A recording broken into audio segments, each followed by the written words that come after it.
win. He's our champion. Oh, Yahuwah is the awesome one.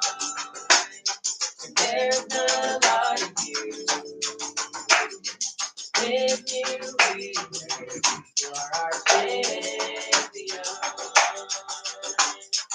You we can lose. We always win. You're our champion.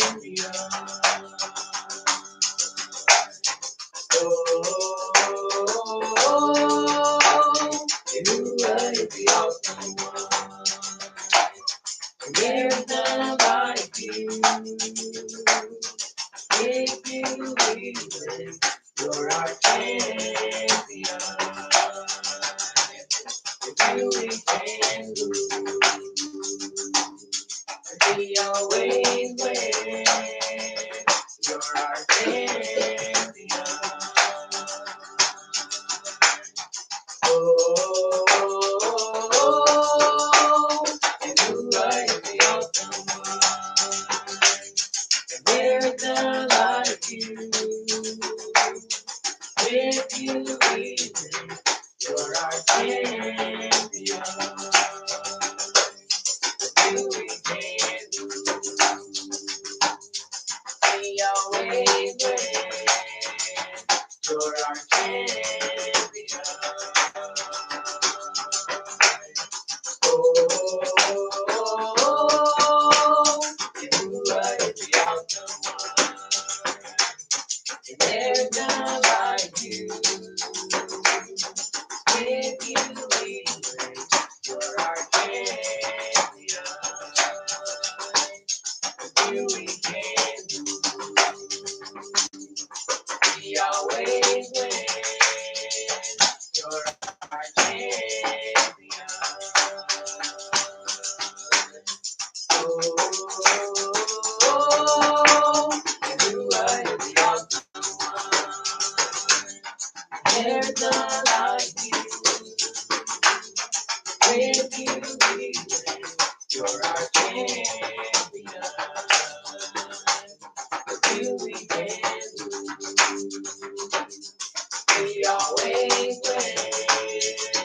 You're our champion. Oh, we lift our hands. We lift our voice. We celebrate our champion. We sing aloud, hallelujah,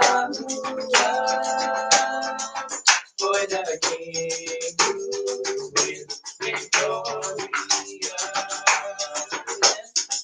We lift our hands,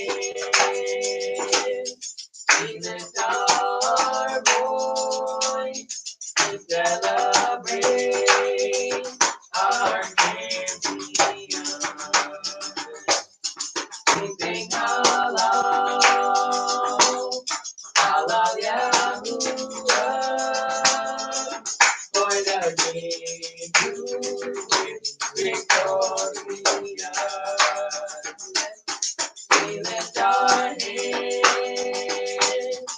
we lift our voice, we celebrate our champion. We sing aloud, hallelujah, for the King who is victorious. Yahuwah is the awesome one. There's none like you. With you we win. You're our champion. With you we can lose. We always win. You're our champion. Oh, you are the awesome There's none like you. If you leave, you're our champion. What you we can do, we always win. You're our champion. Oh, you are the awesome one. There's none like you. With you we win. You're our champion. What you we can do, we always win. You're our champion. Oh, you are the awesome one. There's none like you. With you we win. You're our champion. What you we can do, we always win. You're our champion. Oh, you are the awesome one. There's none like you. With you we win. You're our champion. What you we can do, we always win. You're our champion. Oh, you are the awesome one. There's none like you. With you we win. You're our champion. What you we can do, we always win. You're our champion. Oh, we lift our hands, we lift our voice, we celebrate our champion. We sing hallelujah,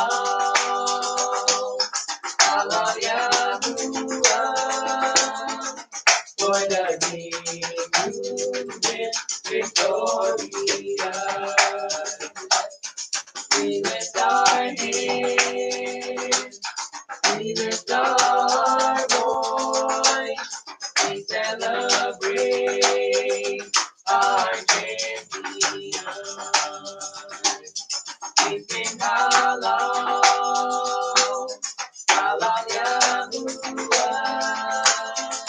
for the King who is victorious. We lift our hands,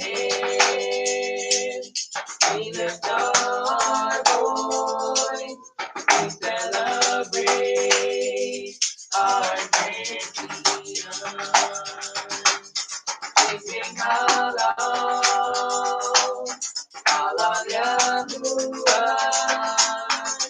for the King who is victorious. You are the awesome one. There's none like you. With you we win. You're our champion. With you we can do, we always win. You're our champion. Oh, you are the awesome one. There's none like you. With you we win. You're our champion. You we can do,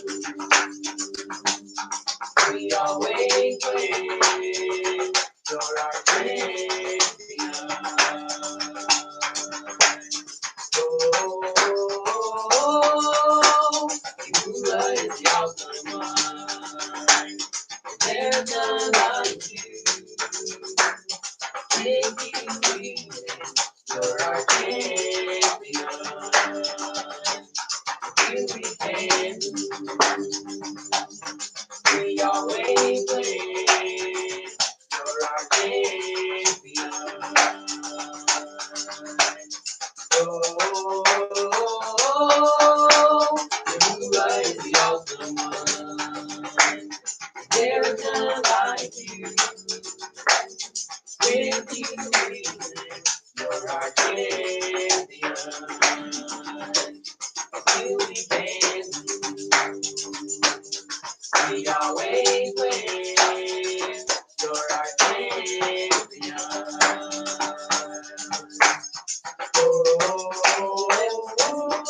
We lift our hands, we lift our voice, we celebrate our champion.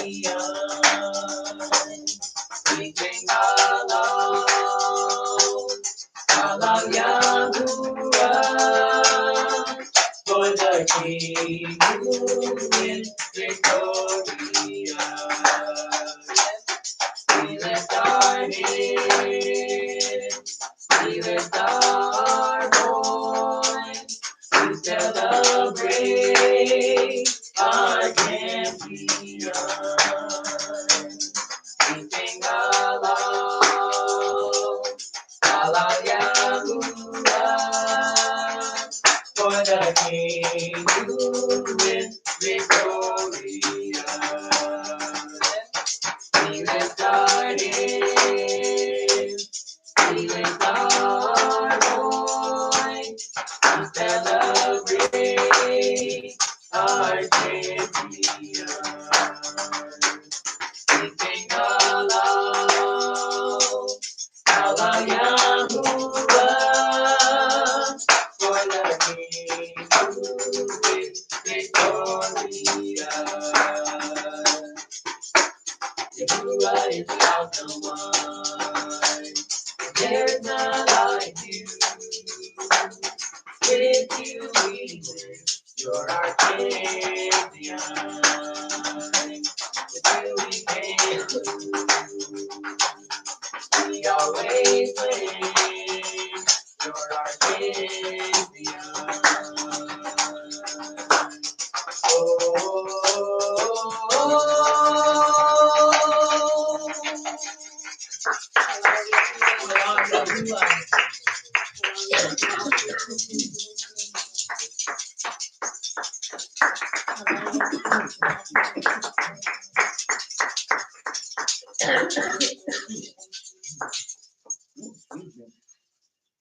Hala Yahuwah, we do sing praises to our King.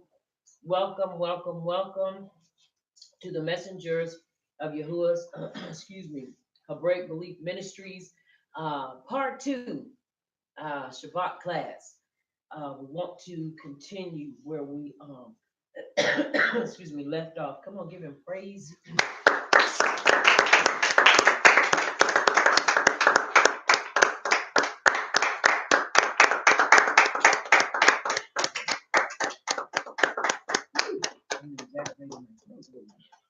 All right, we want to go to our Haftarah portions. Amos chapter 2, starting at verse 6.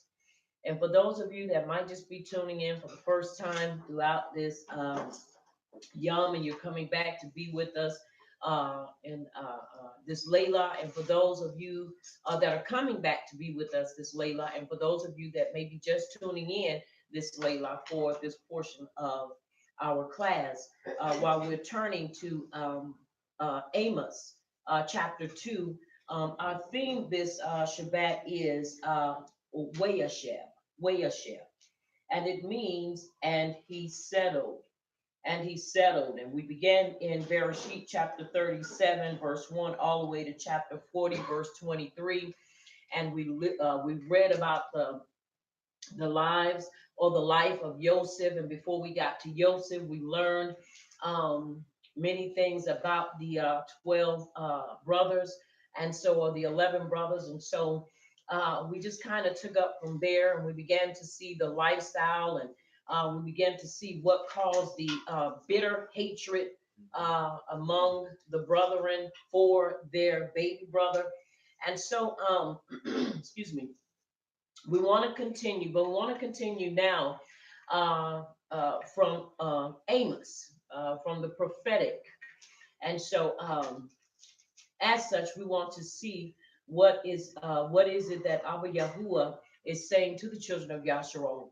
One of the things that we learned once again is that it is very important that we uh, watch our mouths, how we conduct ourselves, and not just how we conduct ourselves, but how we portray other people to other people.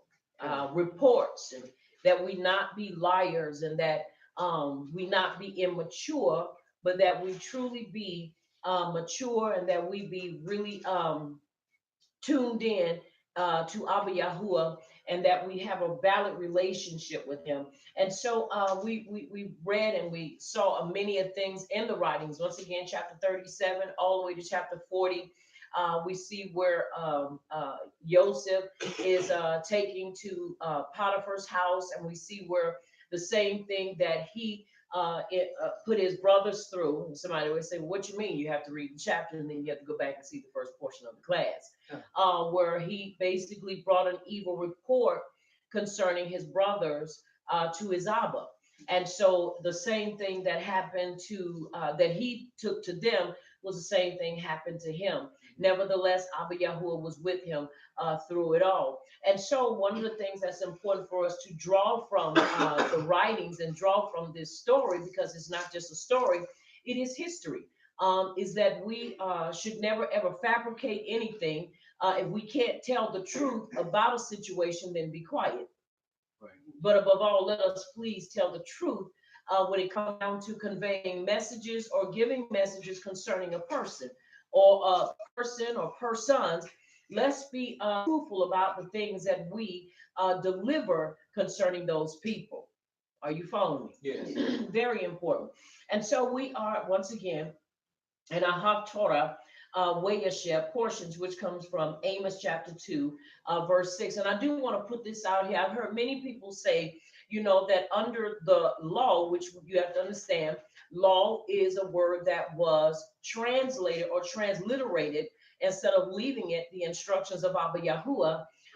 It was translated into law. You have to understand everything that Abba Yahuwah does is based in and based upon is his ahab for us, his people. Sure. Many people get it misconstrued because of those that do not understand. It would be just like going to a foreign country and you are trying to live among a people. You don't know their language, you don't know their customs, and you don't understand their format or their way of life. And so many things that we would look at and say, oh, that's harsh. They shouldn't do that. We would never do that in our country, or what have you, what have you. One of the things that is important, if you're going to truly be able to understand, you must approach this study and this lifestyle without being partial and biased. Now, somebody say, well, what do you mean? In other words, you cannot go in there already with your guard up and with the mindset, oh, I already know what this is all about. I'm not going to go in there with that, because we already know, number one, that Yahush paid the price. Now, you have to understand, yes, Yahush did pay the price, but Christianity has it where you would believe, or where we were made to believe, that the name, which was altered and changed to Jesus Christ, would be the one that would change everything. Now you have to understand, Yahush never came to do away with or change the instructions of his Abba. Right. And you can find that in Metik Yahu 24 and 15, 24 and 15 or 25 and 15. Yes, 24 and 15. Check that for me. But you can find that out. And so the important thing about living this life and understanding is that everything that Abba Yahuwah done from the beginning of creation to where we are now, he did it because he ahabed us his creation. 15:24. Thank you. I had to flip it around. 15:24. Now, it's important that we understand that. Why? Because if we don't see it from this perspective, we will always have that mentality, well, it's the law, and the law, was done away with. The law was too weak that it could not save man. Let me tell you something. It was not weak, and it's still not weak.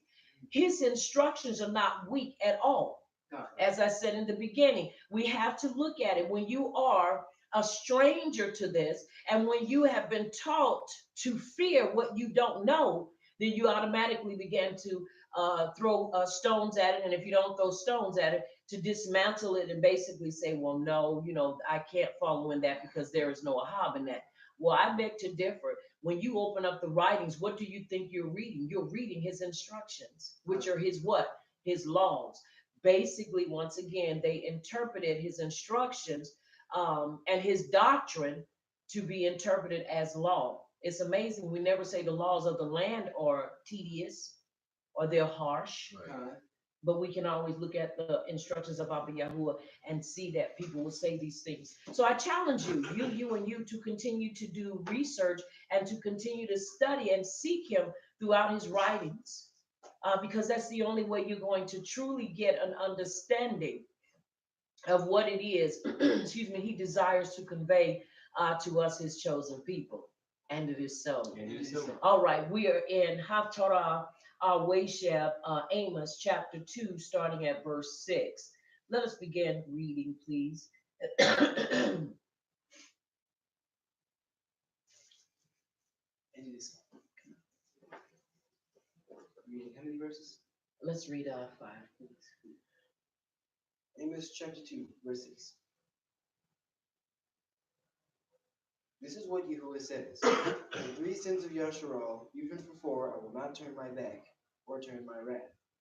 They will sell the righteous for silver and the needy for a pair of sandals. They trample on the heads of the poor and as upon the dust of the ground and deny justice to the oppressed. Father and son use the same girl and so profane my Kodesh name. They lie down beside every altar on garments taken in pledge. In the house of their God they drink wine taken as fines. I destroyed the Amorite before them, though he was so tall as the cedars and strong as the oaks. I destroyed his fruit above and his root below. I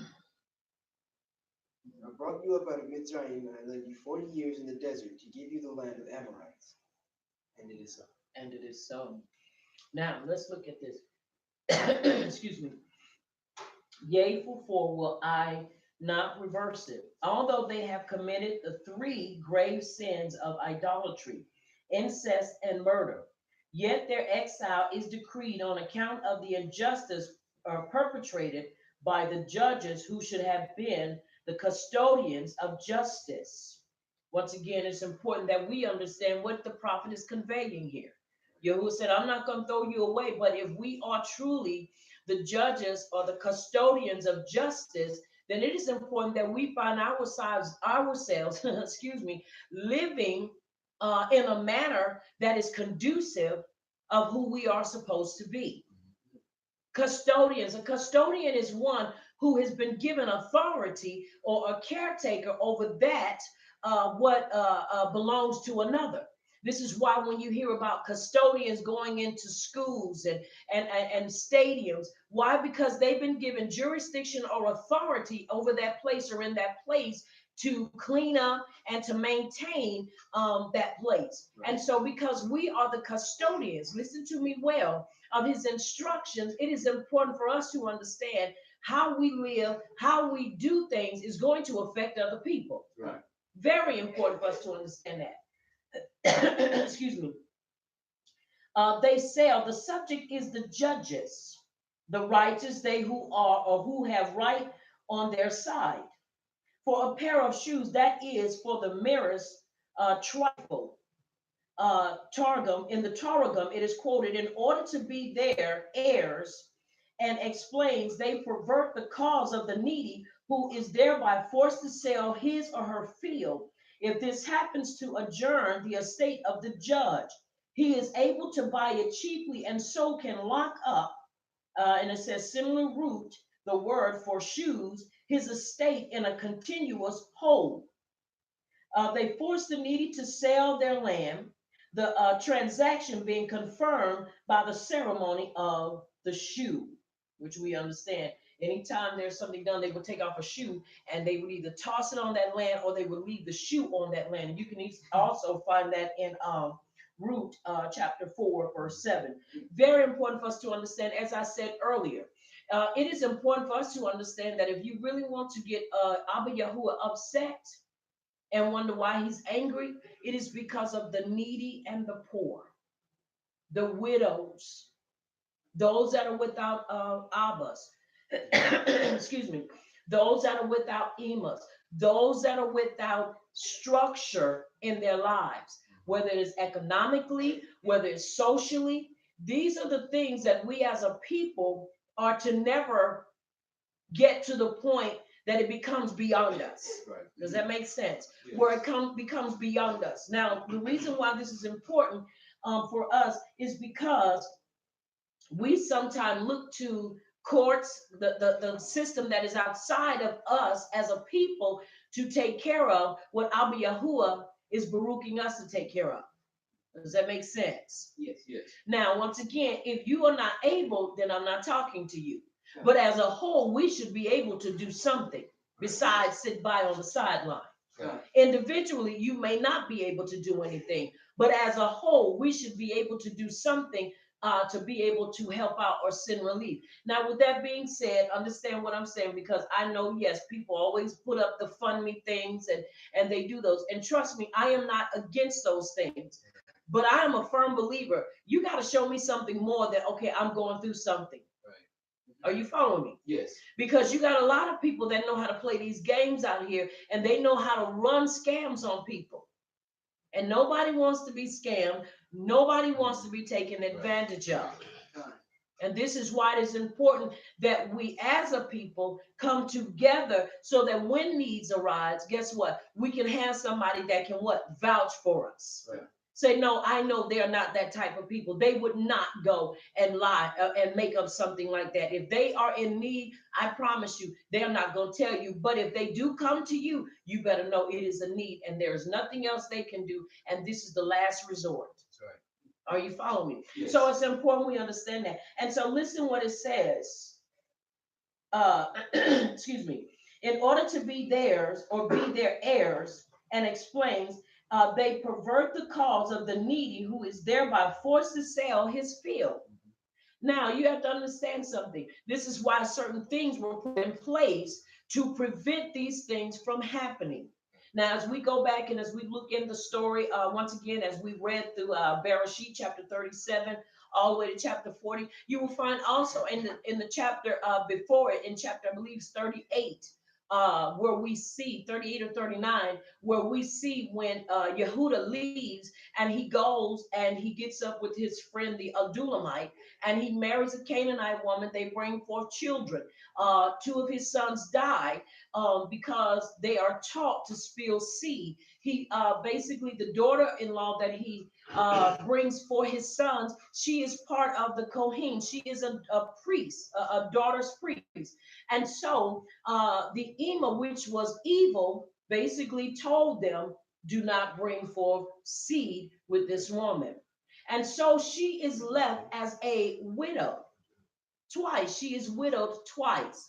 And because she is widowed twice, you have to understand what her life has become. She was minding her own business, and Yehuda went and got her. Now you have to understand, once again, I'm just going backwards to kind of bring us up forward just for a moment. Now you have to understand, she was living fine at home until he did what he wanted, he was not willing to do. And so now here she's in a position where now she has to become, whether it is for one night, 1 second, 1 minute, a prostitute. But she wasn't prostituting herself just to anybody. Right.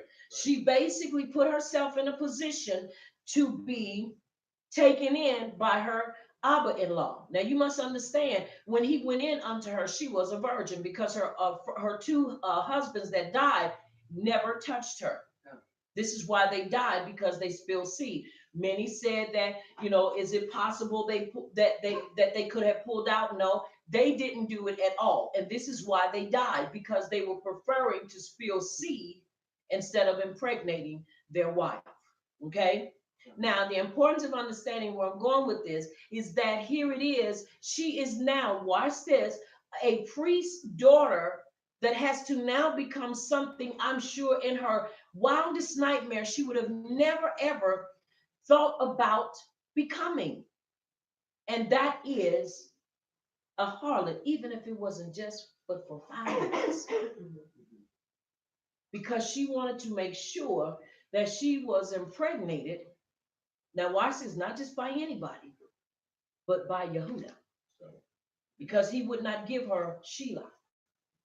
And so now, whether it was for a second, a minute, a second, a half a second, whatever, she had to play the harlot. Why? Because as a widow, she had no help at all, no economical backing, no social backing, because she was a woman.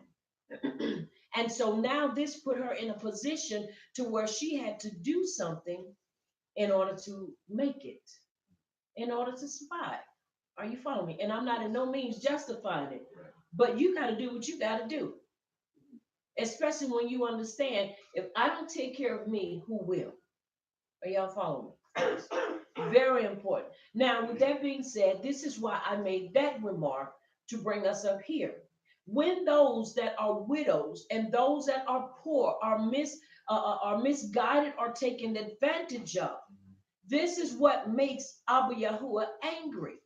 Are you following me? Yes. Now they had to sell their fields. Why? Because they were set up so that those that were judges saw the property and wanted it, they took it.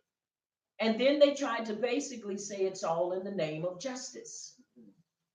Well, they can't afford it anyway. Are you following me? Yes. We can't have that mentality. Now, and so now he's able to buy it cheaply and so can lock up similar root to the word for shoes, his estate in a continuous hold. They force the needy to sell their land. Now, if I have to sell the only thing that is my collateral, then now I really become um, the I really now I'm made to be dependent upon somebody else's resources. Let me tell you something. When you have land and seed, you can do what you need to do. Yeah. That's why you see a lot of these people out here that make a living selling their vegetation because their mindset is, I'm going to make it.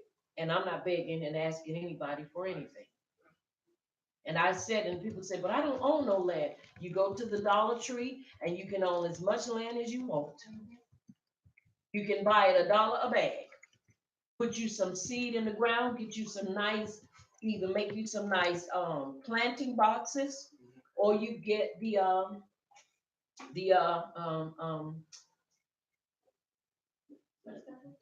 not the seed starters. The oh my, but when think about it, I would have said it. The plant the not potting soil, the buckets, what you call them things, pots, the pots, flower pot. Help my mind out, Yahuwah. I'm thinking about everything else. The flower pots, and you can get the flower pots, and you can have, and you can grow what you need. Are you following me? Yes. You can grow. Greens will continually grow. They will grow and grow. Not only will greens grow, tomatoes, bell peppers. So, but when you take this away from people and they have nothing left, what ends up happening is now you make them dependent either upon a system or you make them now homeless. And what are they going to do? They're going to do whatever they have to do. This is why you have so many that turn to other means to take care of their families. In the words of Umar Johnson, once again, who is, in my opinion, a very energetic, very outspoken brother whom I respect with the utmost respect when it comes down to dealing with social, economical, educational things when it is concerning the melanated man and even the melanated woman. The reason why is because when you have a plan that basically thwarts a system that wants to keep our people in a place to where we're constantly begging a system that doesn't even acknowledge us as being people and even acknowledge us as being people that live here. Are y'all following me? Yes. A system that constantly says we are not human, constantly says that we don't even belong here. Now, understand, they are partly right, but I've been living here and I've been paying taxes here. Are you following me? Yes. So now there are certain things that we should not be denied rights to. But once again, when a system is created to keep you in a position that you're always beggarly or you're always poor, that system is not to be regarded or respected. Right. Are you following me? Yes. It is important that we understand that. And so here it is. It is important that we understand that when these things are taken away, you take away a person's livelihood. You've just reduced that person to now being a reward or a casualty. And so it is important that we look at other means, are you following me? Yes. To be able to help our people. And so this is what was going on in that time. Are y'all following me? Yes. Are y'all sure? Yes. All right. And so this is what the prophet is saying. You know, you're creating a problem because you're taking what the people need to be able to live. And this is why we need our own communities, our own gardens, and our own way of having things. I like to even have our own ponds where we have our own stock, our own fish. Are you hearing me? Yes. Things of that nature where if you needed to go and fish for people that can eat fish and have places where we can do these things. Are you following me? Yes. Very important for us to understand. All right. Pant after the dust of the earth renders that they walk on the dust of the earth. They pant after the head of the poor. That is, they think only how to rob him. That's horrible. They don't have anything, but you want to take them down to absolutely nothing. Are you hearing me? Yes.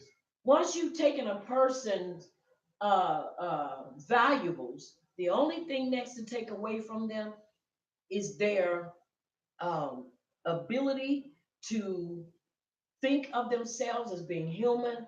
When you start taking away their idea of what it is to be humane, you basically just strip that person.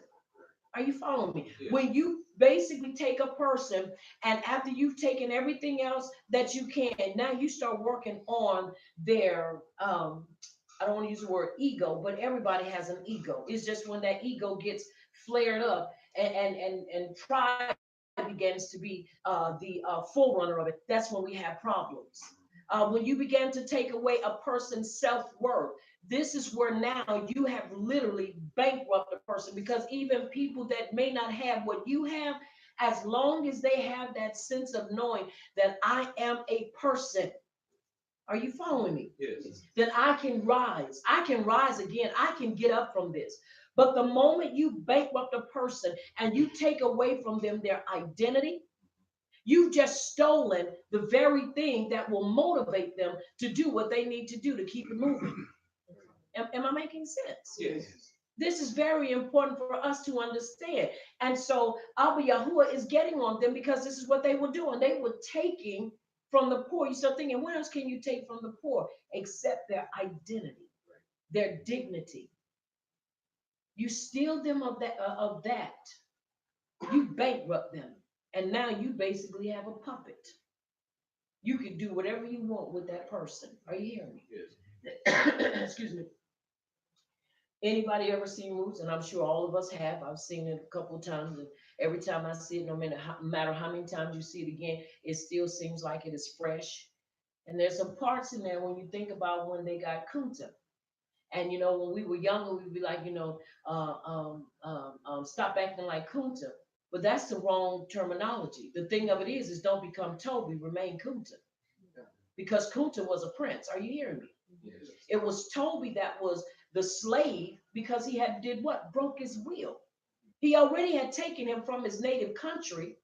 Now the next thing to take from him was his identity, to take from him his desire. And that is why in that part where he is hung up and Fiddler begins to cry with him in his arms. And he says, no, you are Kunta. Your name is not Toby. excuse me, because he knew it was at that point that he was broken. And it was through his brokenness that they were able to change his name. And old and as he was, and even though he was doing what he was doing, he knew that was not his desire for him to accept that name. That's right. Are y'all following me? Yes. It's important for us to understand that. Now, I'm going to say this, and it may not agree with everybody, but you have to understand, first of all, we are not black. And the moment we accept that or we continue to hold on to that, we fall right into the same category. Black is a shade, it is a status, it is not a culture. Are y'all following me? Yes. Anytime you say you are African American, you displace yourself as well. That's right. Are y'all following me? Yes. It is important that you understand who you are.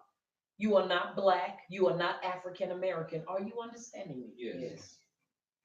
And the moment we acknowledge who we are, that we are the chosen, and that we know that we are Hebrews, it is the moment that everything stands still and acknowledges and recognizes that we know who we are.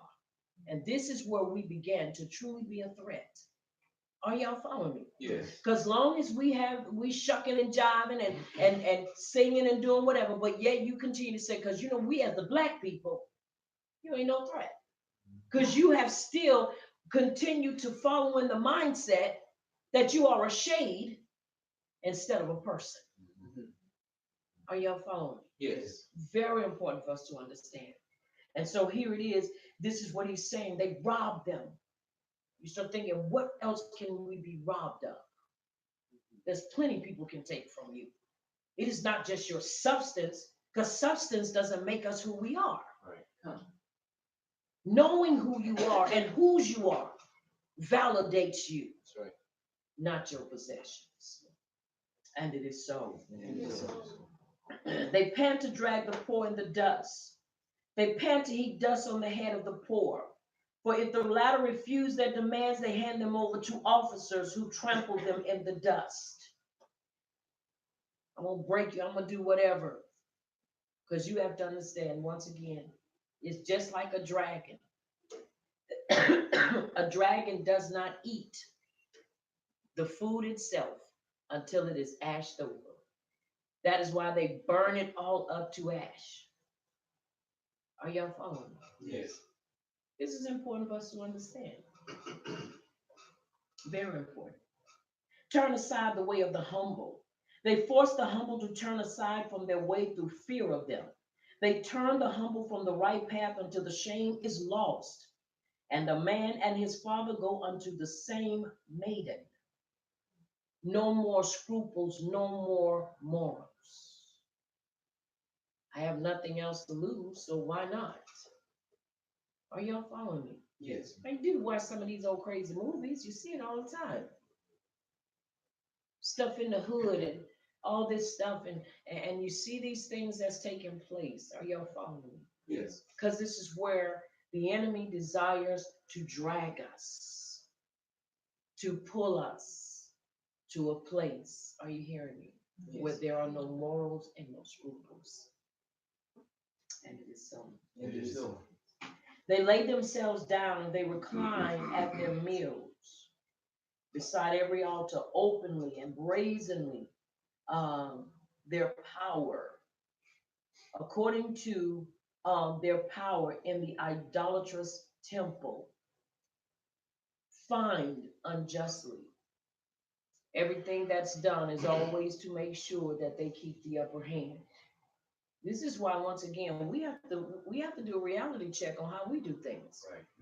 How we interact with one another, how we do things, because you have to understand, we do not want to fall into the same category and into the same situations that our ancestors and forefathers found themselves in. Right. And if we're not careful, guess what? We will find ourselves being pompous, arrogant, bold, brazen. Are you hearing me? Yes. Not caring, not having any kind of compassion. And this is not what Abba Yahuwah woke us up for. He woke us up to be a compassionate people, excuse me, above all to be compassionate and passionate about his instructions for our lives. Are y'all following me? Yes. Very important for us to understand that. Yet destroyed I the Amorite before them because of their wicked ways. And now, excuse me, the Israelites are following in the same path. They were following in the same path. Now, many are going to get angry with me when I say this, but it's all right. We talk about European people, and I say European people, and we talk about other people in other nations. But then we'll turn around and do the very same thing. Yeah. We'll turn around, use our people. We'll turn around, and I want to use this for an example. Many of us that are striving to have businesses, we will turn around, some of us, not all of us, if you don't fit the category, then don't get your head all tight and bothered. But we'll get stuff and we will charge an arm and a leg for it when you know you ain't paid but maybe $3 or $4 for a t-shirt. But you will charge $45 for it. Are y'all following me? Yes. We will charge more than what is actually worth. Now understand, I'm not saying ever underestimate what you do. Never do that. But at the same time, make it realistic. Make that what you're doing. Make it affordable. I didn't say give it away either. Right. But I said make it affordable. Are y'all following me? Yes. Very important for us to understand. He said, now you're following in the same path that they were doing. You're doing the same thing. You know, there's this video that I have, and every now and then I'll watch it because it's comical, but it constantly reminds me. You know, there was this individual, this young man on there, and he was saying, you know, people get on there and they talk about people being a certain way, and they themselves are that very same way. He said, what the hell? You'd say that people are untouchable, that people are, you know, are not nice. But have you checked out how you are? Can people approach you? Can people really come to you with something? Can somebody trust you with something and you not tell it? The only person you tell it to is Abba Yahuwah. Are you following? Yes. It's important we understand certain things. But let us not become like them. Now, the Amorites is mentioned as the strongest of the 7 nations of Canaan, and yet I destroyed them to the very roots, not you with your swords. He said, you didn't do this, I did it. Once again, it is important that we govern ourselves accordingly, and that we do not find ourselves repeating history and doing the same things that our ancestors and forefathers did. Let us not succumb to the same pitfalls and the same, excuse me, ways that they found themselves walking in. But let us be compassionate towards one another. Let us be caring towards one another. Are y'all following me? Yes. You don't have to know everybody's favorite color because everybody may not have one. But be concerned enough to say, hey, you know, I ain't seen you in a minute. Where you been? Now, if you can't reach out to them and they can't be reached, at least you made the effort. Right. But don't sit there and say, well, maybe they just ain't that good. Maybe they just don't want to be there. You don't know what a person may be going through. And then we don't know if they've said something. You don't know if it's sickness. You don't know if it is something they've seen that kind of rubbed them the wrong way. There's certain things that we have to be careful of. Are you following me? Yes. Very careful of. And above all, let's respect one another. If there are instructions given, respect a man or a woman's house. Are y'all following me? Yes. That is very important because you have to understand when you disrespect someone's home or the authority of that home, you have just now put yourself in a position to create confusion and friction. Did y'all hear what I said? Yes. This is why it is important that we respect one another. Respect one another. Learn certain things. Let's not just take it for granted. Take things for granted. Are y'all following me? Yes.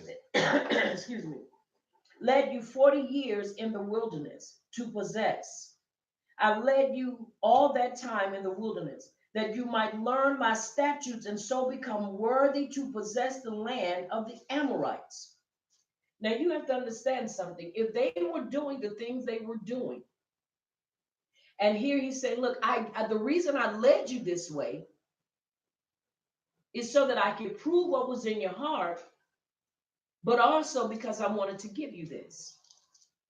Now you have to understand, it is a reminder to us as well at that point in time for them.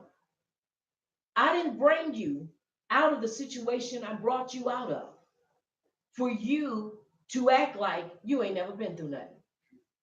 Y'all feel me? Yes. Very important for us to understand that.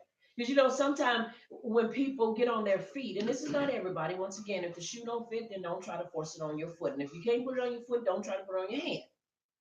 Are you following me? Yeah, you do. You have people that no matter how much you say, I'm not talking about you, this is a general point, they will find a way to try to put that shoe somewhere on their body. Are y'all following me? Yes. But there are those that have come through and they have shared their testimony and they realize, hey, I was where you were or where you are. And then there are those of us that say, look, we are still in a place and we are moving, but yet we are believing and we are moving towards the things of Abba Yahuwah, and he's opening doors for us. And as he continues to open doors for us and help us, guess what? It is our responsibility to do that same thing in helping somebody else. Right. And not act like we ain't never been through anything. Act like we knew, we brand new. Like we ain't never been through nothing. We ain't never had no days where it was scarce. Are y'all following me? Yes. We ain't never had no days where we couldn't go nowhere because we ain't had no gas money. Are y'all following me? Yes. We ain't never had some of those days where we had pork and grit for dinner and breakfast. Y'all following me? Yes. Well, we had them days where we couldn't hardly do anything. Are y'all hearing what I'm saying? Yes. We cannot act like that. We have to be able to let people know, hey, I've been there. And some of us are still there. But we must always be willing to share and show forth compassion. Are y'all following me? Yes. It is important we understand that. Been there where it's like, okay, Abba Yahuwah, if you don't help me, I don't know what I'm going to do. My heart's so heavy right now. If you don't speak to me and show me something, it feel like it's about to jump out my chest. Are you following me? Yes. You be ashamed, not because everybody know what's going on, but you be ashamed because you're like, how in the world did I get myself in this situation? How in the world did it come back to this again? Are you following me? Yes. And you be so ashamed sometimes, you be thinking, I don't want to say anything to nobody. I don't want nobody to know I'm going through this right now. And you feel really, literally smaller than an ant. But Abba Yahuwah, Right. who is the lifter of our heads, who's able to turn situations just at the thought, lifted us up, put us in a position to first and foremost respect ourselves. Are y'all following me? Yes. Then helped us to be able to respect others, regardless of their economical status, their educational status, helped us to be able to help others. Are y'all following me? Yes. It is important that we understand, because the moment we forget compassion is the moment we leave from the breast, from the heart, and from that place with Abba Yahuwah. Are y'all following me? Yes. And when I say breast, I'm talking about his heart. I'm talking about from his chest. Yes. Not as a baby nursing her mama or his mama. No, I'm talking about leaving from that place his heart. That's what I'm talking about. Yes. The moment we forget about compassion and the moment we forget about passion is the moment we leave away from the presence of Abba Yahuwah. Right. Are y'all following me? Yes. Very important for us to never ever forget that. Because the moment we do, we will find ourselves doing the same thing that our ancestors and forefathers did. And the moment we do that, we lose all sense of reality. Because now we become selfish and we become a people that are just about ourselves. Are you following me? Or only about the people that can keep up with us. You know, well, you can't afford to do this, so I really can't deal with you. Well, you really don't got the look, so I really can't deal with you. We can't move like that. Right. And it's sad, but there are many of us that really move and still do those things. Right.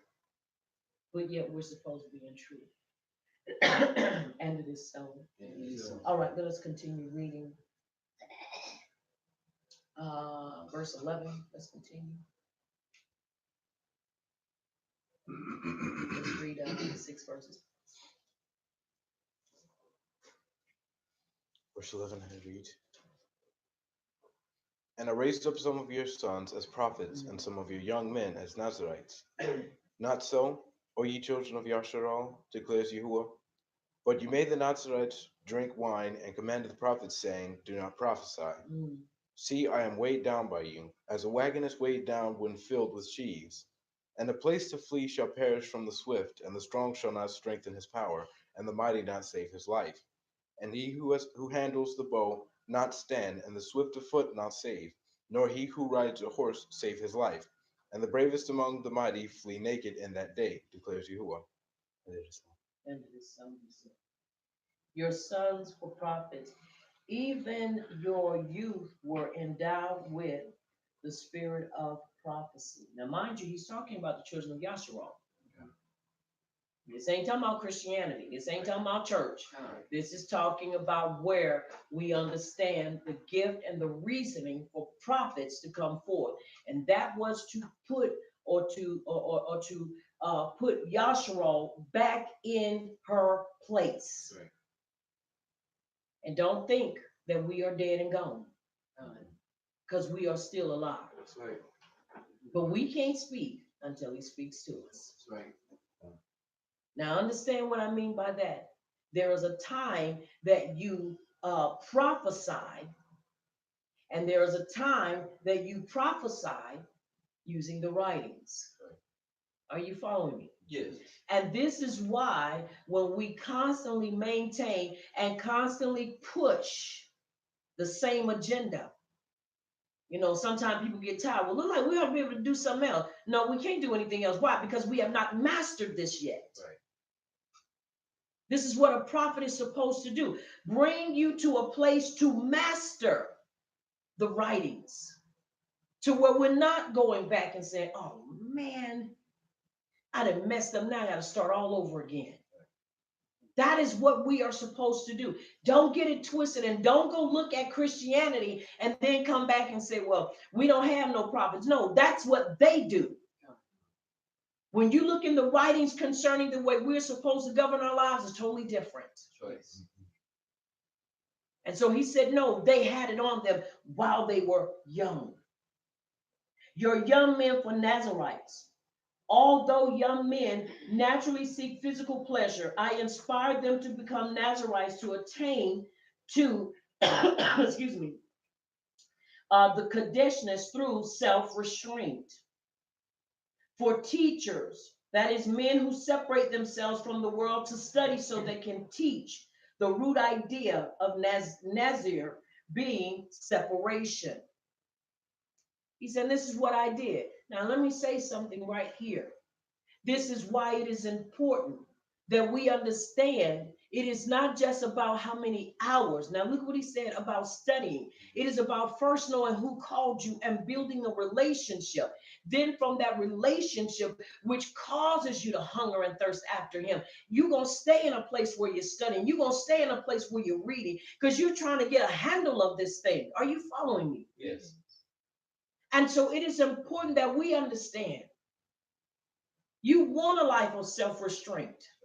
And there are things that Abba Yahuwah puts in us as a people that we sometimes don't understand. So thinking, boy, if I wanted so bad to say and to do, But there was something on the inside of me. Well, you have to acknowledge that something was Abba Yahuwah that was keeping me from doing the things that would have gotten us out of his merited favor or his esteem. That's right. So it is important that you understand where this comes from. Very important. Why? So that we don't lose focus. And we all should hunger. Hunger for that place with him. Are y'all following me? Yes. That place where when his name is called, it just sends chills down your spine. That when you begin to think about him and you begin to sing the songs about him, that your heart melts because you realize I'm doing everything I know how and I want to do so much more. But I know I can't move and do more until you give me the leverage and give me the lead way to do more. Right. So I have to remain in the lane you give me. Right. That's restraint. Are y'all following me? Yes. Now I understand those that took the Nazarite vow, they understood what they were supposed to do and they understood the lifestyle they were supposed to carry. And yes, women did take Nazarite vows, not just men. Are y'all following me? Yes. Very important for us to understand that. Gave by forced persuasion, wine to drink, that they could no longer teach you. Not only did you not guard your Kadesh, you even deprived them of theirs. Now listen what it says, that they could no longer teach you. There was a season and a time that they were not supposed to indulge in wine. Now we know when we teach, you're not supposed to drink wine, period. Right. That's off limits. You're not supposed to get ready to go and teach and then get yourself, a little inebriated, or as many would say, get yourself right. No. You're not supposed to do that. But what would end up happening is that they would consume so much that they were unable to maintain. Right. Are you following me? In other words, they would become drunk and they would not be able to do because they would become over inebriated or they would become inebriated. You know how people say, I'm gonna drown my troubles out. And this is one of the things that I want to say. I've dealt with different ones, and I've shared my views on it. When people will say, when I come in from a long day, I may want to come back and what's the not cognac? What is the drink? And Hennessy. I'm thinking, something else. But anyhow, they come back with Hennessy. And they say, because after a long day, I just want to sip some Hennessy and, just kind of get my mind right. Well, that's what we're supposed to go into the Torah for. His instructions. I don't drink wine to get my mind right. I drink wine to make me a little happy. Are you following me? Yes. And so we are not to take it and utilize it for anything other than that, to make us what? Merry. Right. Make you happy. But many took that to say, well, it's to take the edge off of what I am dealing with, which is the wrong mentality. Are y'all following? Yes. Because now you have just traded your relationship and that what Abba Yahuwah has given unto us, excuse me, as a means of shalom for a glass of wine, a glass of Hennessy, cognac, brandy, gin, vodka, iron. Yes. And so on and so on. Sake. Because now we've removed him out of that place and put a drink in that place. Are y'all following? Yes. It's important that we recognize these things and we not fall into those places. And now when you begin to do that, guess what? You begin to trade off. It becomes a trade-off. Are y'all following me? Yes. It becomes a trade-off. And so now, not only have you stopped guarding your set apartness, but you even accept those that don't guard their holiness or that place of Kadesh. Are you following me? Yes. Important, very important for us to understand.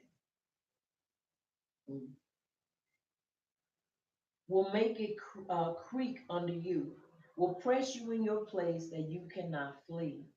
stand against the enemy. Verse 16, naked, defenseless, weaponless, having stripped off his clothes to flee more quickly.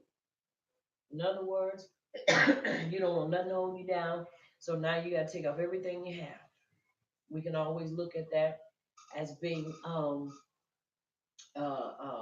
also in reference to our morality, um, our stand on things that are right and versus things that are wrong.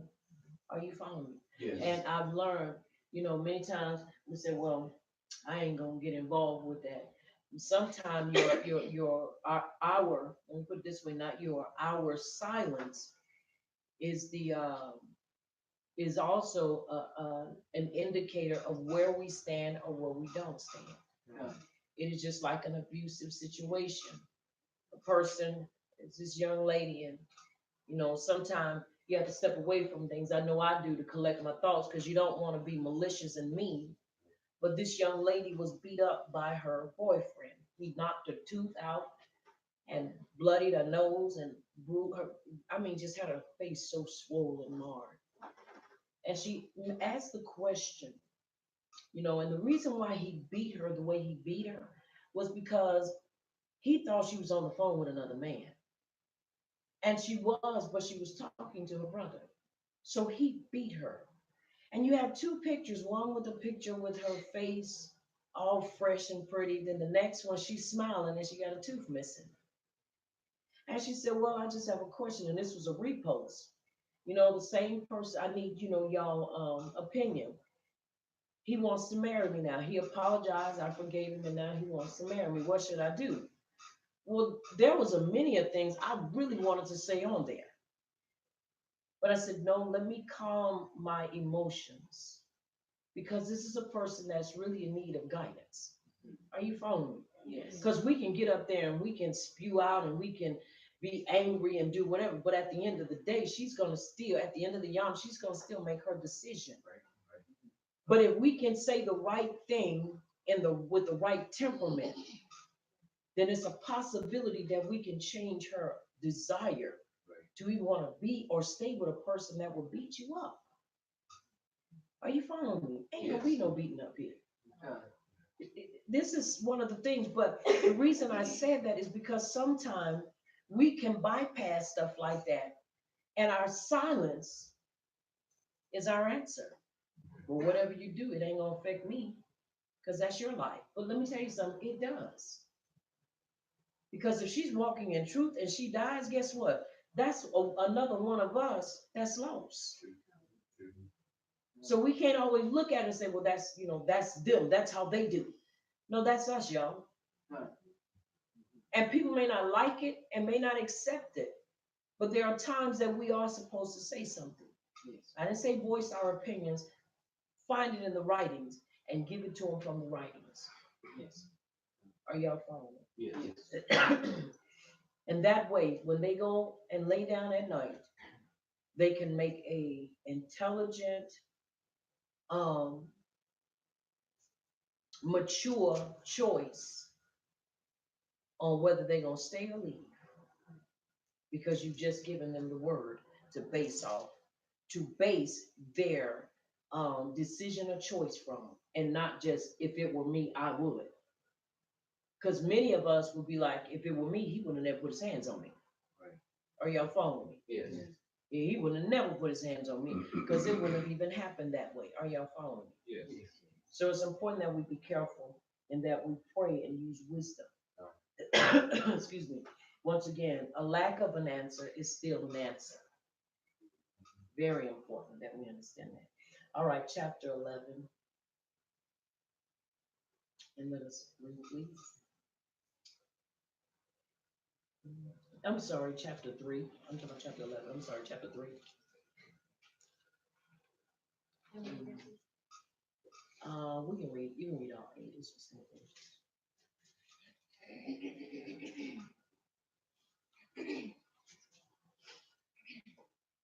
Amos chapter 3, verses 1 through 8. Mhm. Hear this word that Yahuwah has spoken against you, O children of Yasharal, against the whole family which I brought up from the land of Mitzrayim, saying, You only have I known of all the families of the Eretz. Therefore I will punish you for all your iniquities. Can two walk together except they be agreed? Mhm. Will a lion roar in the forest when he has no prey? Will a young lion cry out of his den if he have taken nothing? Can a bird fall in a snare upon the Eretz where no gin is for him? Shall one take up a snare from the Eretz and have taken nothing at all? Shall a trumpet be blown in the city and the people not be afraid? Shall there be evil in the city and Yahuwah hath not done it? Surely Yahuwah will do nothing, but he reveals his secret unto his servants, the prophets. The lion has roared, who will not fear? Yahuwah has spoken, who can but prophesy? And so now, once again, it's very important that we look at the outline, the format of all of this. Are you following me? Yes. The whole nation is so called. He's calling us as a people. Are you following me? Not just us that's here watching and listening.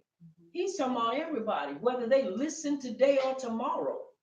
Whether they listen, you're going to have to read this at some point in your walk and recognize that he is talking to all of us. We may all get it in different sections and different portions at different times, but it is still for us all. Right. And this is important for us to understand. He's talking to us as a people, as a nation of people. Excuse me. You only have I known. That is, aha. But you rebelled against me. I knew your sorrows and delivered you. But instead of serving me, you rebelled. Therefore, but the most probable meaning is that because Yasharal is nearer to Abba Yahuwah, therefore will he be punished more severely, just as a king punishes more harshly one who is closest to him, because he knows better what he desires. Through them that are nigh unto me, I will be sanctified. Now you have to understand the importance of understanding and being able to hear and being able to feel the heart of Abba Yahuwah. Now, once again, this allows us to understand when he said, only you have I known. This also lines up with Matit Yahu 15 and 24. I've come only but for the prostituting sheep or lost sheep of Yasharal. Yes. Not everybody else. Are you following me? Yes. So this is important that we understand what he's saying to us, what he's acknowledging, what he's shaking up in us. Many of us know we've come through a lot of heartaches and a lot of things that have been trying on the emotions. Sleepless Laylas, long yams, or yamim. Are you hearing me? Yes. We know these. He said, I knew your sorrows and delivered you, but instead of serving me, you rebelled. The children of Yasharal, our ancestors and forefathers, rebelled. And even to this young, many continue to rebel. Help us, Abba Yahuwah. Will two walk together except they have agreed? I remember in Christianity, and this is during the time when Yahuwah was pulling on us, and he was leading me and showing me how to come out of Christianity. This was the number one thing that he also showed me was Amos 3 and 2. And that was the number one thing that I talked about, is understanding agreement. Except me and you or you and I agree, we can't walk together. And if we are walking, there is some type of agreement that we have put on the table.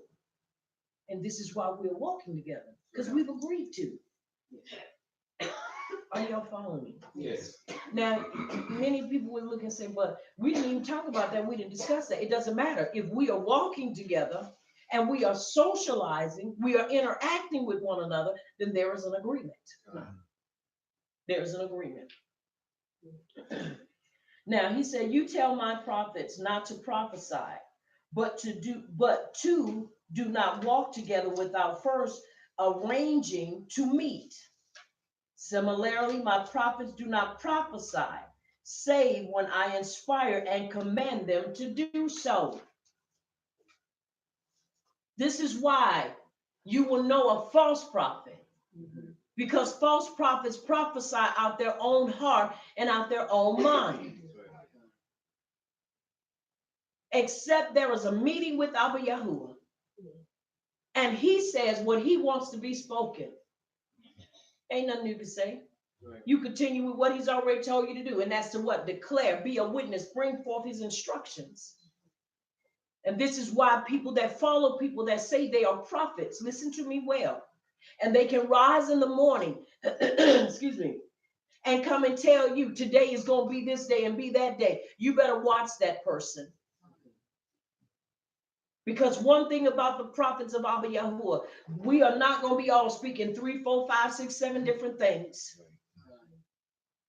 And if we all say something and it look like one saying this, saying that, when you put it all together, it's going to be one sentence or one flow. It ain't going to be no 5, 6, 7 things. And people get up here and label themselves something they are not. Are y'all following me? Yes. Yes. And this is why we have to be careful. And this is why our people are still being railroaded and being taken advantage of. Because we're still running after a whole lot of stuff that is not sanctioned by Abba Yahuwah. Right. Very important. You can't go and do, it has to be an agreement. And he said, look, I can't, we have to meet. And unless we meet, and unless I give you something to say, ain't nothing you can say. I don't care how much you strain. I don't care how much you fast and pray. You can starve yourself to death. Until he's ready to open his mouth and tell you something to tell to his people, then you better maintain the course that he's placed you on, especially if you walking in this. Are you following me? Yes. Because anything else, you become a false lie. You become a false prophet. And we know what, I believe it's Devarim 13:3, where he says that even if what they say to you comes to pass, don't follow in their ways. Don't follow up after them. They tell you, okay, you're going to get a check in the mail, and you just happen to get a $25 check in the mail. Now, all of a sudden, they've won your approval, and they've won you for life? $25? Are you following me? Yes. Come on now. We have to mature. It is important that we understand everything that Abba Yahuwah is going to convey to his people is going to be to get us in line, because we've been out of line for so long. Out in alignment. Anybody's ever had a vehicle, whether it's a car or a truck, even bicycles can get out of alignment. And you riding in that thing and it's just wobbling, shaking all the grits up in you. Shaking everything, your gizzards, your giblet, everything is shaking. Why? Because the alignment is out. And this is why so many of our people are falling by the wayside. Because number one, we allow someone to tell us something, pull us out, to make us see something. All them years we didn't see, but now all of a sudden, this person comes and I see, or I'm telling you this, that, and the other, and now we believe it. Are y'all following? Yes. We need to be careful. Y'all hear me? Yes. We need to be careful. Will a lion roar? Have no prey. The lion is Nebuchadnezzar. Another interpretation, the prophet likens the Ruach Kodesh, which inspires them, to the roaring of a lion. And they declare, shall the Ruach HaKodesh inspire one to prophesy disaster without there being a prey. That is, unless retribution is certain. Will a young lion, if he have taken nothing, Will Yahuwah declare evil against you unless you have been taken in sin?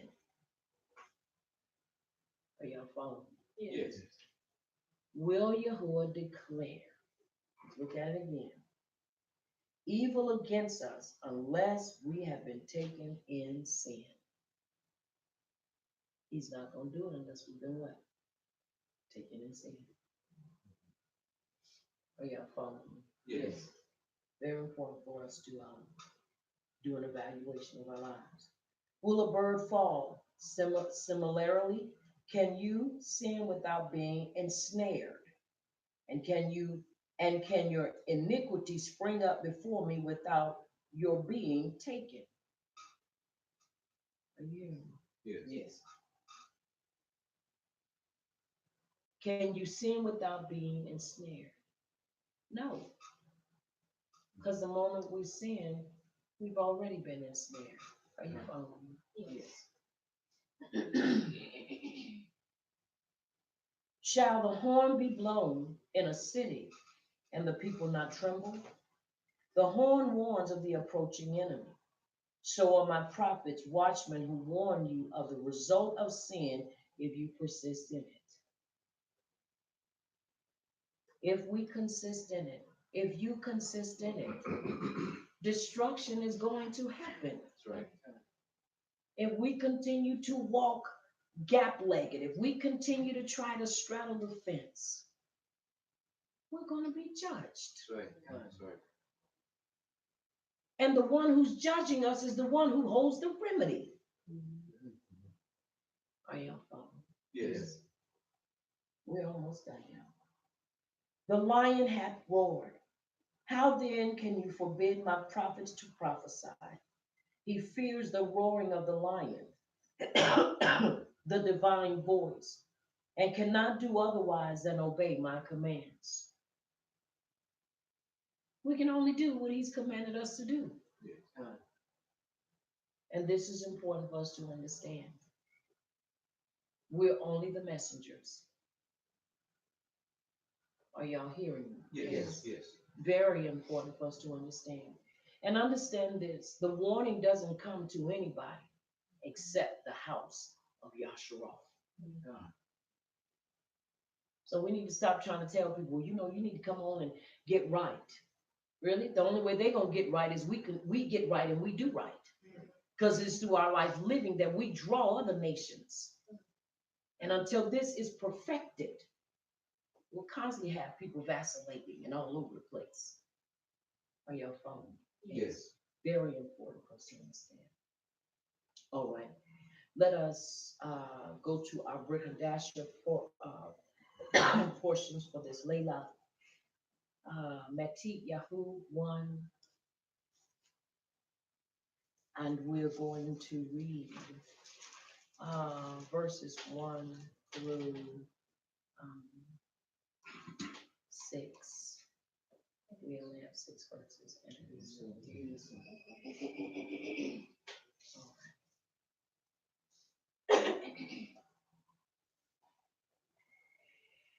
All right. Let us read.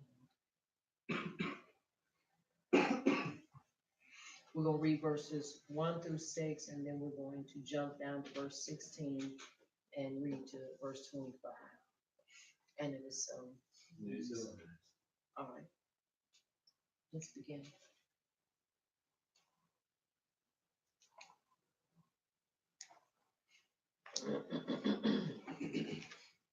Book of the generation of Yahushua, the son of Daud, the son of Abraham.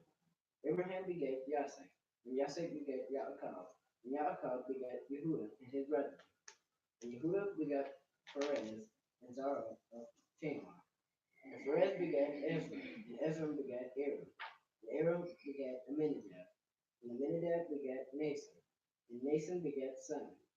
And Salmon begat Booz of Rakam, and Booz begat Obed of Ruth, and Obed begat Jesse. And Jesse begat Dawood, king. And Dawood, king, begat Shaul, a first that had been the issue of Uriah. Excuse me. Jump down to 16. Yaakov begat Joseph, the husband of Mary, of whom was born Yehush, is called Mashiach. And it is And it is so. so. All right, let's read verse 17. Once again, given the genealogy as we look, these are the very people that we talked about on this Shabbat, and we can see the importance of the genealogy. Now, the importance of the genealogy in Matit Yahu is to help us to understand that they had to use the Torah in order to substantiate and write out what they had. This is why, once again, it is important that we do not just follow up behind hearsay and people getting a bug or worm in their ear. And now, the renewed covenant is not valid. Now the renewed covenant is this, that, and the other. Instead of understanding, they didn't live by the renewed covenant. They were writing and living the renewed covenant based upon what? The Torah. This is why there are references made to show us the inreach and the connection between the two. Right. That's important. And it's to validate the life and the birth of Yahushua HaMashiach. Right. And it is so. And it is so. All right, let us read. 17, excuse me, to 25.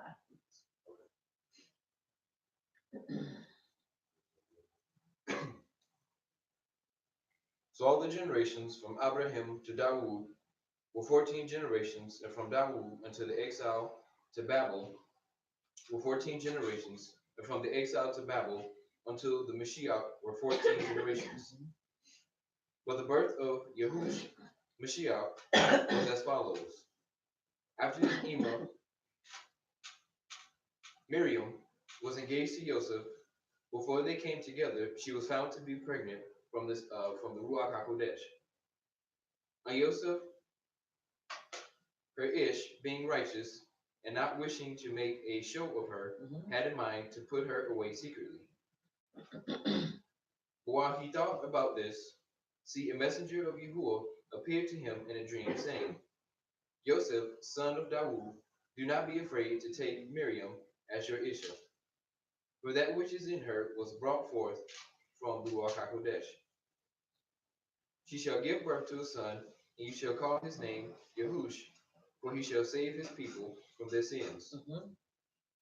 Now this came to be in order to fulfill what was spoken by Yahuwah through the prophet, saying, see, a maiden shall conceive, and she shall give birth to a son, and they shall call his name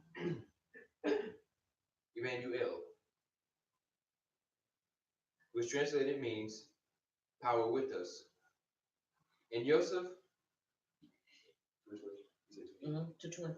okay, verse 24. And Joseph, awaking from his sleep, did as the messenger of Yahuwah commanded him, and took his Isha, but knew her not until she gave birth to her to her son, the firstborn. And he called his name Yahush. And it is so. Now, excuse me. Ooh, yeah. Very important for us to look at this. I want to look at this, and I want to show you something in the writings. Okay, I want to take just a sip of my tea. Come on, give him a praise.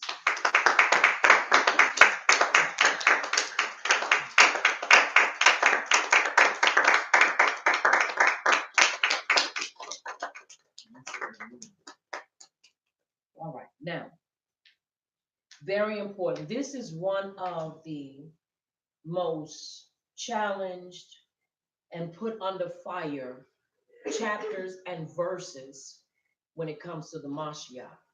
One, because it is always a fight about the validity of who, whether or not she was a virgin, whether or not his papa was flesh, was really Joseph, and the words and all of that great stuff. And so one of the things that is truly important for us as a people is to be able to understand, excuse me, the importance of the genealogy, and not just the genealogy, but also the importance of that what is being validated. Yahush, the Mashiach, the son of Abba Yahuwah. It is said, and it has been recorded, that there is also, because I read it, a um, also a virgin birth in Mitzrayim that occurred, and it was dealing with Osiris and who else? It was Osiris and Horus, Osiris, and Seth. And so, with this being said, because we can find these in other texts and we can find them in other cultures and we can find it in other places, it has been said that, now watch this, Christianity took this and basically created this platform. Now, once again, you have to understand, they say Christianity did this.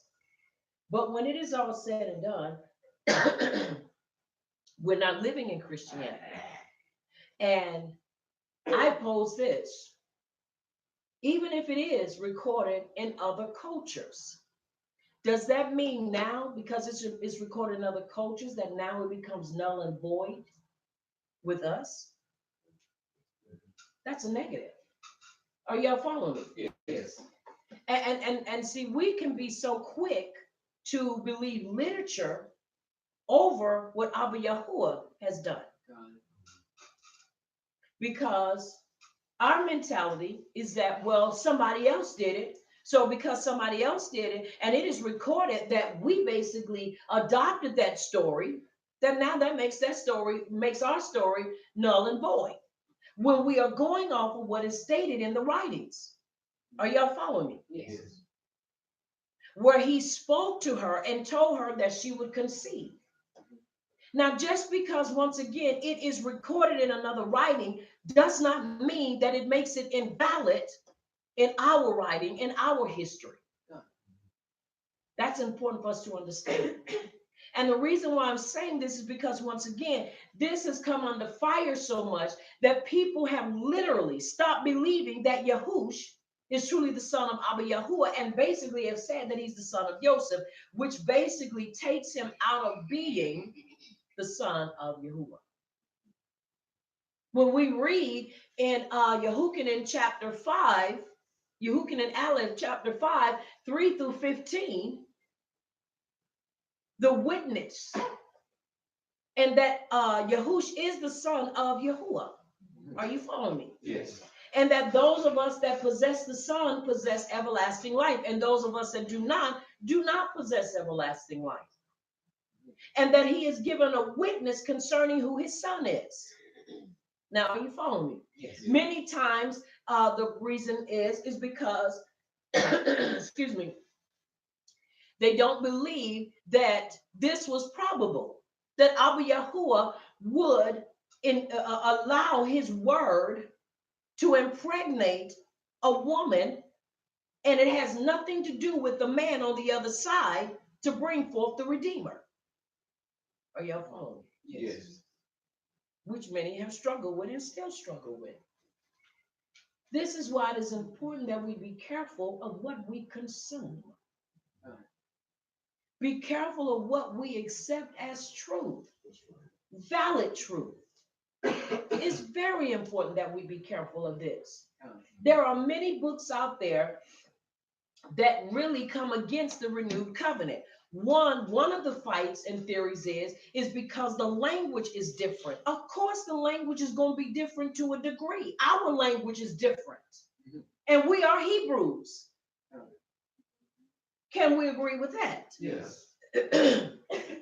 Our language is different. Why is it different? Because we were not raised as Hebrews.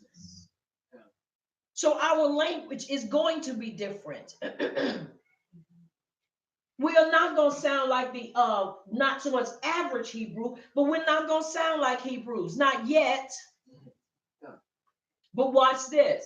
Our actions precede our language. Yes. Does that make sense? Yes. So in other words, though my language may not add up, and I'm not talking about talking left and trying to do right. I'm talking about using English and excuse me, to convey our thoughts, and learning the Hebrew language Right. has us in this position. But my actions say, I know who I am. Mhm. And every day I'm striving to become and perfect it in this walk. Now, it's important we understand that, very important we understand that. Yes. Why? Because there are, once again, books that deal with theology. And these books have come to basically shred the renewed covenant. And then people want to talk about, well, we got to deal with it from this perspective. And by the time you get through, you didn't talk people out of believing the renewed covenant because of somebody else's theory. Are y'all following me? Yes. Very important. Now, let us look at this. Verse 23.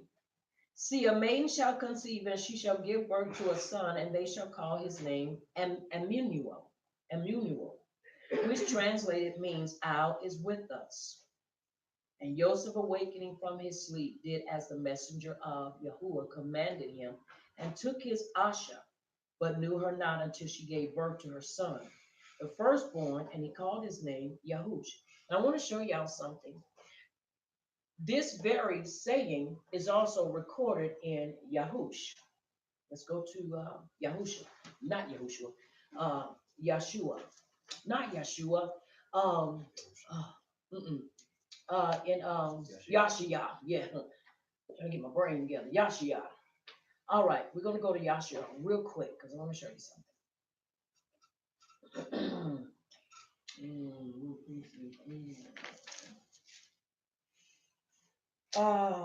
Shoot. Yashia, chapter 7. Let's go there real quick. And I want to read this to you because I want to use this as a platform to show, I want to use this to help to convey why I believe that Joseph, when he came out of the vision, was not second guessing, excuse me, was not walking in fear, was not believing that he was delusional. Are you following me? Yes. Yes. And once again, we wanted to go back, connect us to the Haftorah portions. And so, with that being said, once again, and this and all this came to be in order to conclude what was spoken by Yahuwah through the prophets, saying, "See, a maiden shall conceive, and she shall give birth to a son, and they shall call his name Emmanuel." Emmanuel. We say Emmanuel, but it's not Emmanuel. Which translated mean "power is with us." Now you have to understand. I believe, just like this is not the first time we have read this. It was not the first time Joseph had heard it. Mhm. And this is why I'm inclined to believe that he did not fight against what was said to him concerning Yahush. Are you following me? Yes. All right, because we're going to see what is the picture here. All right, chapter 7. And we're going to look at, we're in chapter 7 of Yashaya. And this is during a time, the sovereign Uzziah, when he died, and the things that were taking place, and the things that the children of Yasharal were standing in need of. You have to remember, this is during a time as well. During the birth of Yahush was during a time also that Yahuwah was getting ready to bridge the gap, and he was getting ready to bring things to a climax. Are you hearing me? Yes. And so here it is in chapter 7. Yashia is seeing things, And you have to understand what's taking place here. Now we're going to read chapter 7. And chapter 7 is only 25 verses long. Yeah. And we're going to go into we'll go into a little bit of chapter 8. And the reason why I want to show this is because, once again, the format and the example that the Mashiach is going to set forth. Are y'all following me? Yes. Okay. All right. Chapter 7. Let us read. Excuse me. Yeah, read that for me, please. Starting at verse 1. Starting at verse 1, chapter 7.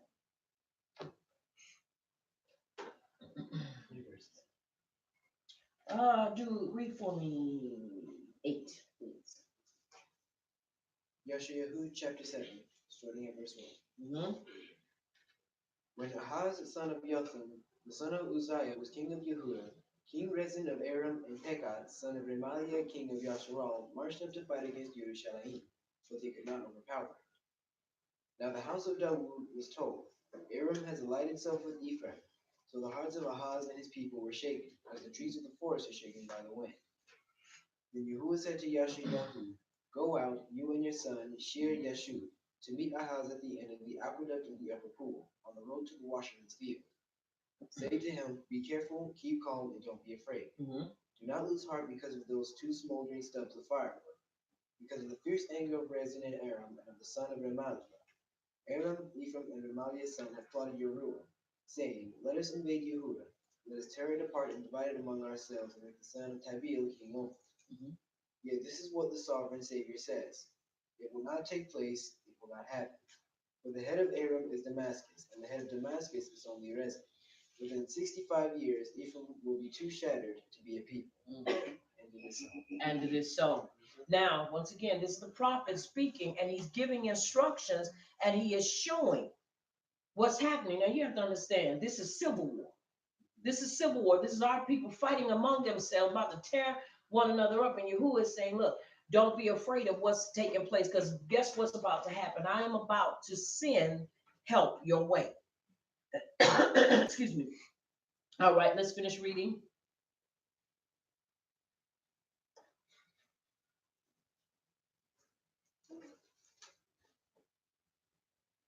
Starting at verse 9. It's 8 verses. Mm-hmm.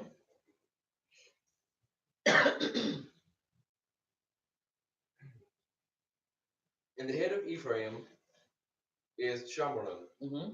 and the head of Shamron is the son of Ramaliahu. If you do not believe, you are not steadfast. And Yahuwah spoke again to Ahaz, saying, Ask a sign for yourself from Yahuwah your power. Make deep the request, or make it high. But Ahaz said, I do not ask nor try Yahuwah. And he said, Hear now, O house of Dawood, is it not enough that you weary men, that you weary my power also? Therefore Yahuwah himself gives you a sign. Look, the maiden conceives and gives birth to a son, and shall call his name Emmanuel. He eats curds and honey when he knows to refuse evil and choose the good. For before the child knows to refuse evil and to choose the great, the land that you dread is to be forsaken by both her sovereigns. Mm-hmm. Yahuwah brings on you and your people and your Abba's days that have not come since the day that Ephraim turned away from Yehudah, the sovereign of Ashur. And it shall be in that day that Yahuwah whistles for the fly that is in the farthest part of the rivers of Mizraim, and for the bee that is in the land of Ashur. And it is so. And it is so. Now, once again, we see the upheaval and we see what's taking place at this time. Are y'all following me? Yes. He said, now a maiden shall conceive. Now, mind you, this maiden, we're going to find out, is a prophetess. Are y'all following me? Yes. And the reason is because Abba Yahuwah is about to change some things concerning the children of Yasharal. Are y'all following what I'm saying? Yes. All right, let's finish reading. 19.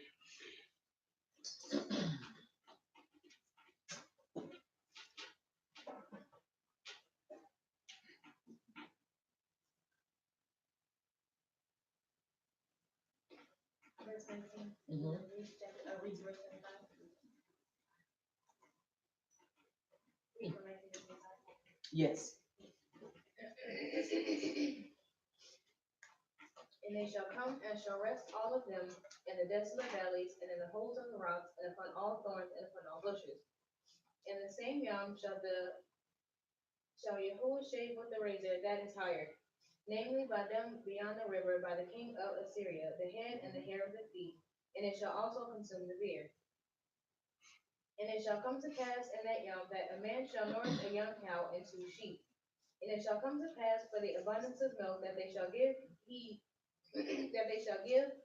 shall eat butter. For butter and honey shall everyone eat that is left in the land. And it shall come to pass in that yom that every place shall be where there were 1,000 vines at 1,000 silverlings, it shall even be for briars and thorns. With arrows and with bows shall men come, because all the land shall become briars and thorns. And on all hills that shall be digged with a mattock there shall not come with the fear of briars and thorns, but it shall be for the sending forth of oxen and for the treading of lesser cattle. And it is so. All right. Now, once again, there is a standard of Emmanuel that is being put out here. Now, from 19 to 25, we see in that yom, Yahuwah shall shave with a razor higher beyond the river, excuse me, with the sovereign of Ashur, the head and the hair of the legs, and also remove the beard. In other words, when he does that, that's saying that, look, he's taking all that away from them. Right. Beard is a place of status and esteem. And it shall be in that yom that a man keeps alive a young cow and 2 sheep. And it shall be that he shall eat curds because of the plenty milk he gets. For everyone left in the land shall eat curds. In other words, they're going to prosper because they are left in the land. And it shall be in that yom, every place where there were 1,000 vines worth 1,000 shekel of silver, let it be for thorn bushes and weeds. With arrows and bows, one shall go there, because all the land shall be thorn bushes and weeds.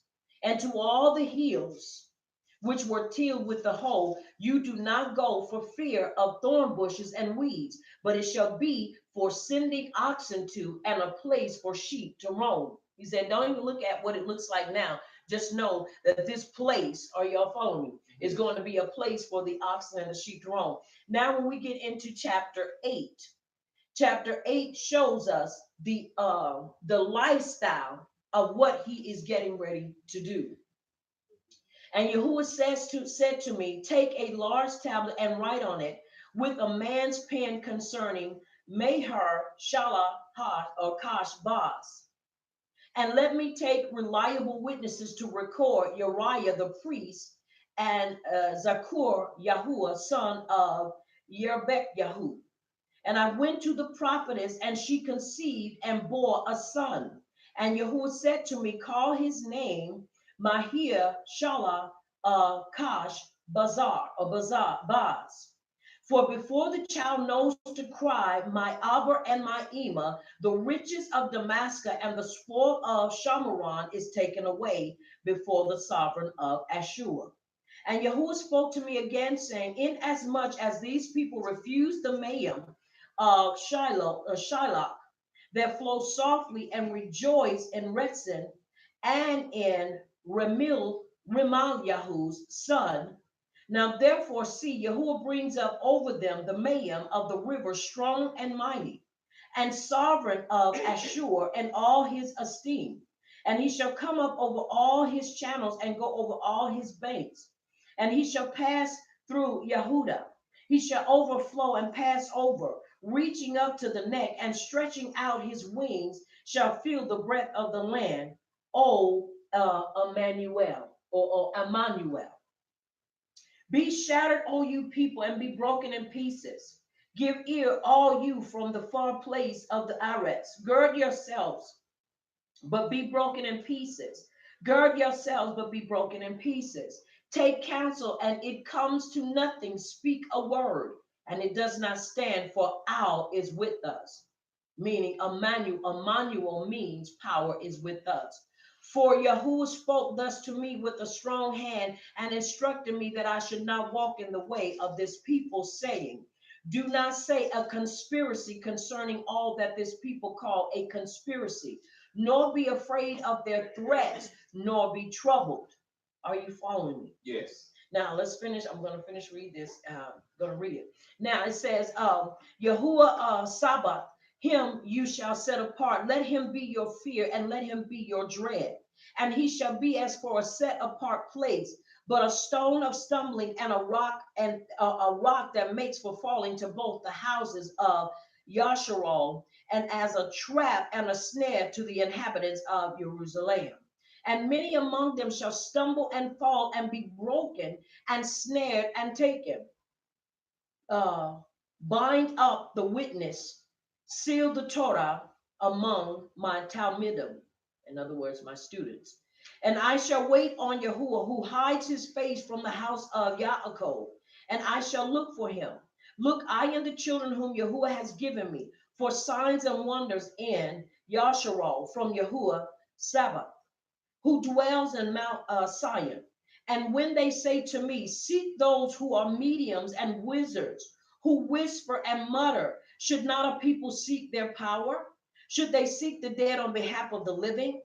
To the Torah and to the witness, if they do not speak according to this word, it is because they have no light of dawn.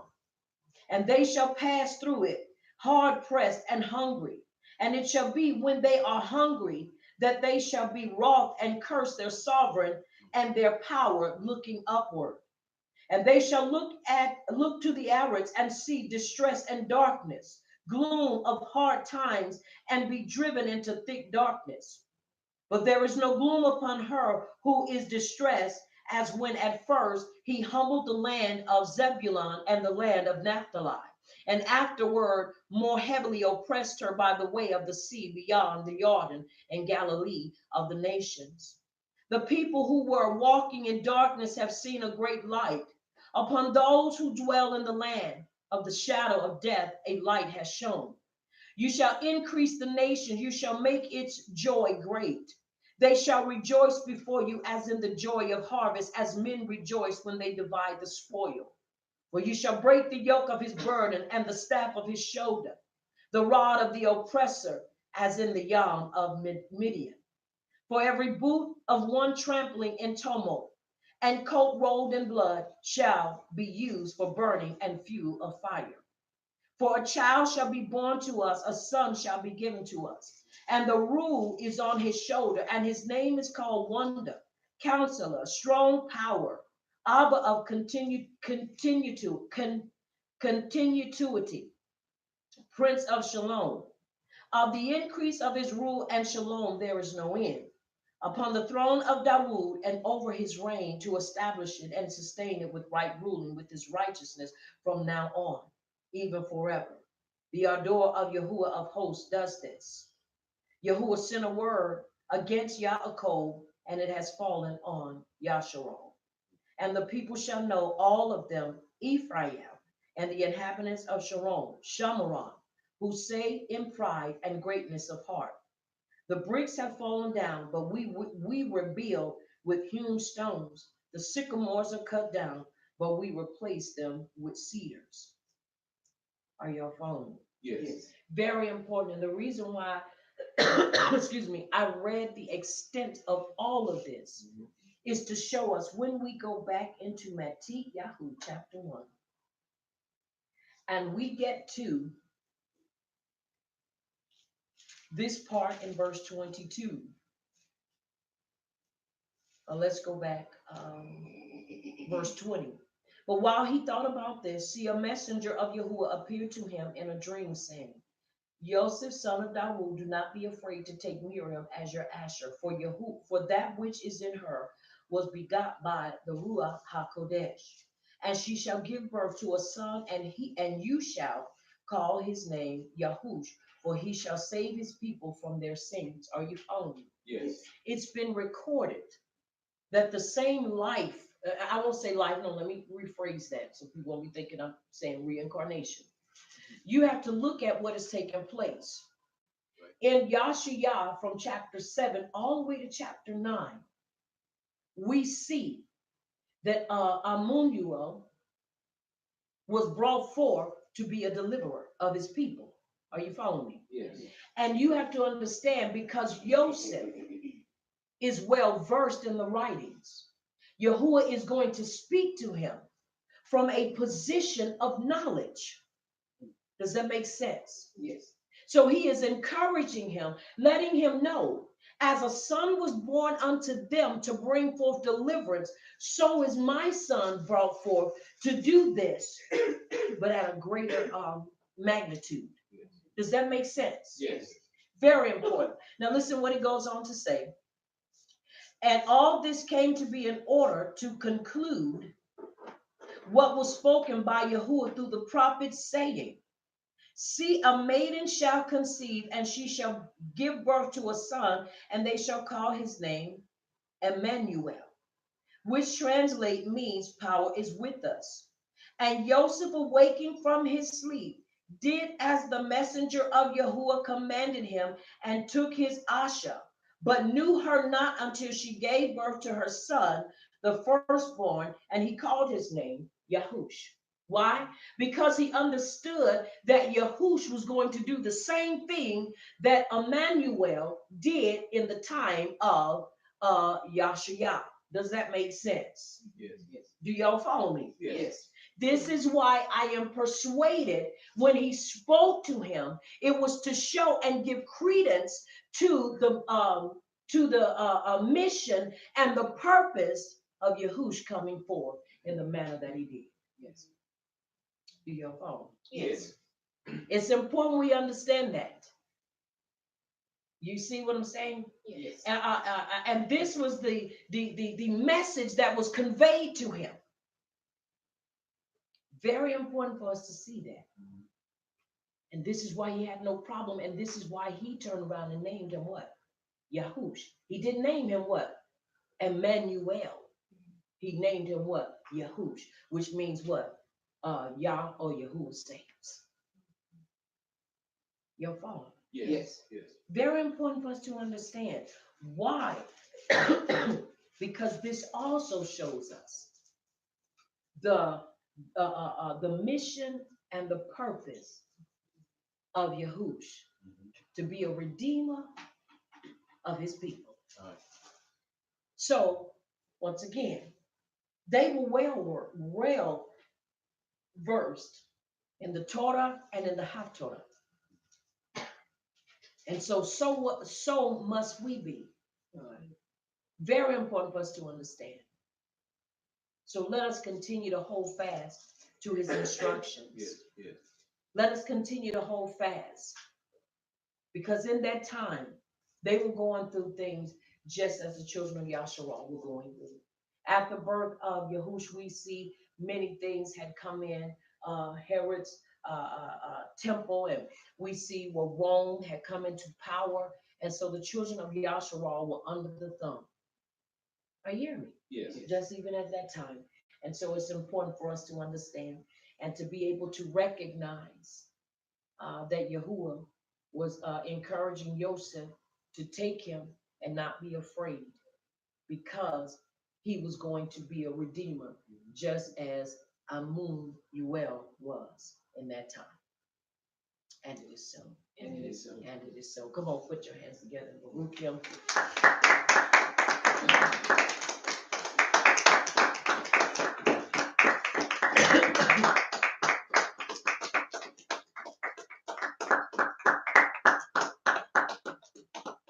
It is important that we connect the dots and that we leave no stone unturned.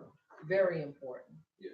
Very important that we find ourselves embracing Yahush, our Mashiach, as the son of Yahuwah, as our Redeemer, as our champion, as our Savior, as our political champion, as our economical champion, as our educational champion, as our champion of champions. It is important that we embrace him and that we recognize him for what he has done and recognize him for what he is going to do. With that being said, I pray that that what your ears have heard and that what your heart has received, that you will hide it and you will walk in the things that Abba Yahuwah has given unto us, his people. Once again, that was Yashaya chapter 7 all the way to chapter 9. Go back and read it, and then come back into Matit Yahu chapter 1 verses 1 through 6. Then jump down to 15 all the way to 25 and read it. Read it. Are you following me? Yes. And let's connect the dots.